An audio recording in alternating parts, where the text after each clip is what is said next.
How does my handmade paper withstand mechanical pencils?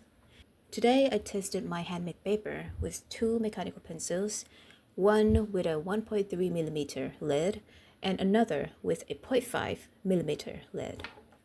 My paper is textured and it's made from recycled paper.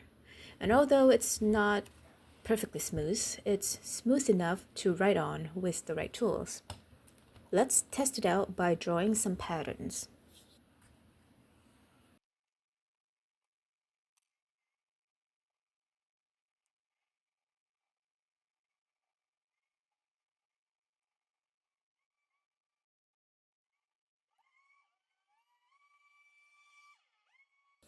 Here's the result.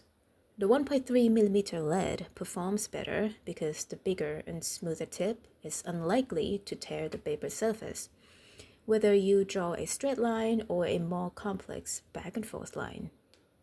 The 0.5 millimeter lead tends to scratch the paper surface when drawing due to the sharper and finer tip. Now you know how mechanical pencils work on my paper. I hope it helps.